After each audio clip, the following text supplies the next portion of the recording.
જય હિન્દ મિત્રો. Village physical defence એકેડેમીમાં તમારા બધા મિત્રોનું ફરીથી હાર્દિક સ્વાગત છે. તો કેમ છો બધા વિદ્યાર્થી મિત્રો? હોપ છો બધા મજામાં હશો. તો મિત્રો, ઓર એક નવા વિડીયો સાથે આપણે મળી રહ્યા છે અને આજે છે હોસ્ટેલમાં ટીએના વિદ્યાર્થીઓની આજે ટેસ્ટ લેવાની છે. યસ, 100 માર્કની. બરાબર, આજે તમે પેપર જોઉં છો.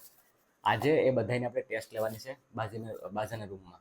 બરાબર, ટેસ્ટ શું કામ લેવી પડે એમ છે કેમ કે રનિંગને તો હું કરાવું જ છું, પણ એને શું કહેવાય ડેઇલી એનાલિસિસ સાથે એમને ટેસ્ટે આપણે લઈશું તાકી એને ખબર પડે કે એક્ઝામમાં પણ કેવું પરફોર્મન્સ છે.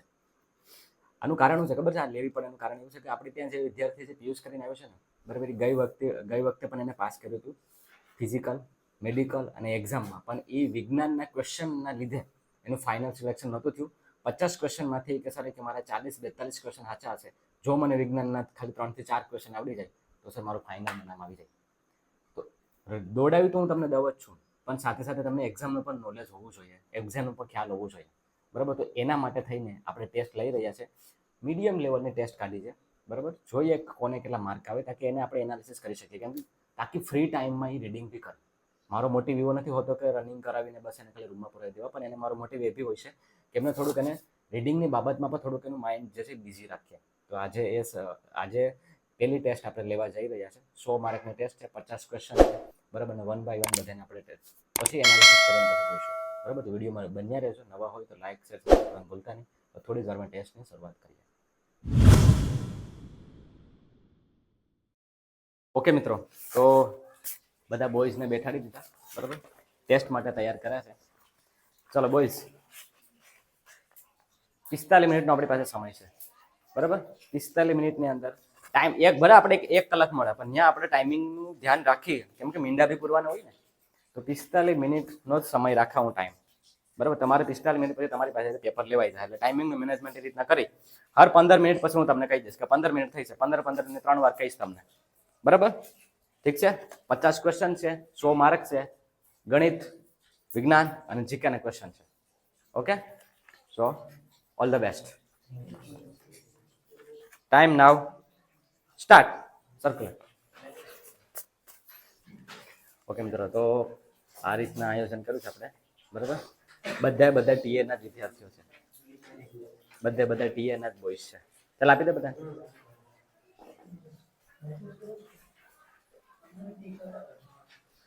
ઘૂંટવાના છે. ઓકે, ટીક નથી કરવાના, ઘૂંટવાના છે.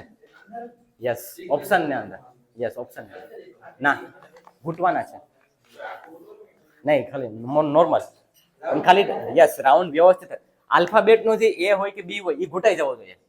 ઓકે, બ્રેકેટ ઘૂંટ્યો ને તો ચાલશે. સમજાણું તમને?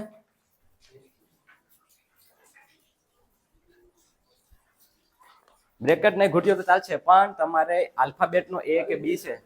હા, ઓકે, ડન ડન ડન, ઠીક છે. ઓકે, બરોબર છે.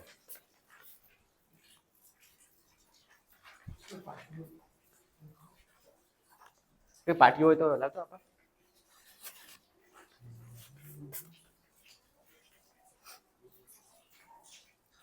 ચલો બસ, સમજી વિચારીને સ્વેચ્છાએ કોઈ પણ પ્રકારનું કઈ ચીટિંગ કર્યા વગર, કઈ પણ એવું કઈ કર્યા વગર આરામથી ટીક કરજો. હા બસ, રેડી, એ રીતના.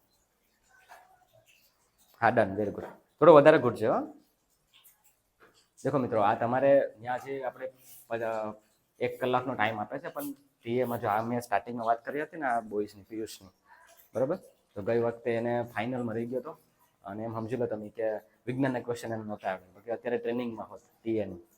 એટલે એટલા માટે તમને અવેર કરાવવા પડે એમ છે કેમ કે એક્ઝામ એ ઇમ્પોર્ટન્ટ છે તમારા માટે. સોરી, એ ધ્યાન રાખવું જરૂરી છે કે આપણે કેટલામાં કેટલું છે. એ આપણું નોલેજ ચકાસતું રહેવું પડે. આ લોકોને હું ડેઈલી જે ટોપિક આપું છું એ પ્રમાણે તૈયારી કરતા હોય છે અને પછી એને આપણે આજે ટેસ્ટ લઈ રહ્યા છે. ચલો, 15 મિનિટ થઈ ગઈ મિત્રો. Boys, 15 minute. બરાબર, પેલી 15 પૂરી. ટિક માર્ક વ્યવસ્થિત કરજો રાઉન્ડ શેપમાં. અક્ષય, હો, કમ્પ્લીટલી ધ્યાન રાખી સમજી વિચારીને ટીક કરજો. બરાબર, પહેલી ટેસ્ટ છે, ચેક કરવાનું છે આપણે કે કોણ કેટલા પાણીમાં છે એ. બરાબર, અને જેને સારા માર્ક આવશે એના માટે આપણે કંઈક વિચારશું પણ ટોપ 3 વાળાને. એટલે સમજી વિચારીને કોઈ જલ્દબાજી ન કરે. ઓકે બોય, બીજી 15 પૂરી. 30 મિનિટ અહીંયા પૂરી થાય છે. લાસ્ટ 15 મિનિટ, ચલો લાસ્ટ 15 મિનિટ છે તમારી પાસે. છેલ્લી 15 મિનિટ અક્ષય, છેલ્લી 15 મિનિટ છે. સમજી વિચારીને પેપરને ક્લોઝ કરજો, બરોબર? એનું એવું ન થઈ જવું જોઈએ કે જલ્દબાજીમાં ખોટો પડી ગયો. હો, એટલે એ વસ્તુને ધ્યાન રાખજો. છેલ્લી 15 મિનિટ છે. ચલો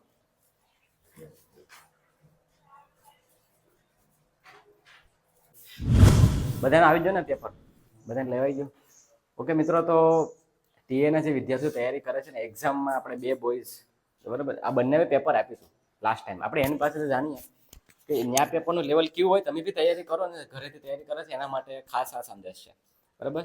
તો કહેવા માંગુ કે આજનું જે પેપર આપણે લીધું એને જે તે તમિલનાડુ દીધું હતું, કેવું કામ ફરક લાગ્યો? કઈ બે સેમ જ હતા. બે સેમ. લેવલ કેવું રહેતું હોય છે? આવું જ લેવલ હોય છે. લેવલ બહુ હાર્ડ હોય છે કે બહુ ઇઝી?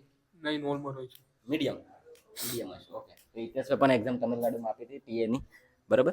તો પેપર એને બી દીધું હતું, પેપર એને બી ક્લિયર હતું, એને બી સારા માર્ક હતા, નહીં? ઠીક છે.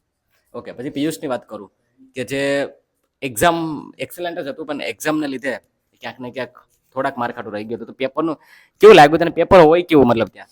પેપર પણ નોર્મલ જ હોય, પણ મારે કંઈક સાયન્સમાં 1-2 માર્ક્સ ઓછા હતા. ઓકે. સાયન્સમાં મને નથી એટલું બધું, એટલા માટે અહીંયા આપણે પેપર છે દીધું, હા, એ નોર્મલ જ છે. ત્યાં પણ એટલું જ નોર્મલ છે. મતલબ બેમાં કમ્પેરિઝન કરીએ તો કમ્પેર બસ સેમ સેમ જ હતું. હા.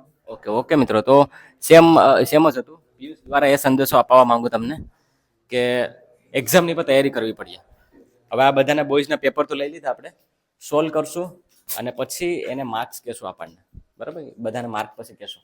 કેવાનો મતલબ એમ છે કે તમે એક્ઝામ ફિઝિકલી તૈયારી રાખો, પણ જોડે જોડે એક્ઝામનું પણ થોડું થોડું રીડિંગ કરતા રહી. મેં જે વિડીયોમાં સિલેબસનું સમજાવ્યું હતું એ વસ્તુનું ધ્યાન રાખી અને તમારે તૈયારી એની બી કરવાની છે, ઠીક છે? આપણે ત્યાં તો બેચ શરૂ છે, જોઈન કરવું હોય તો વહેલી તકે જોઈન કરી લેજો. બાકી જ્યાં જ છો ત્યાં મારું શેડ્યુલનું તૈયારી કરવા માંડી જજો અને એક્ઝામની તૈયારી કરજો, ઠીક છે? તો મળીએ પાછા નેક્સ્ટ વિડીયો. ત્યાં સુધી રજા લાવશો. જય હિન્દ.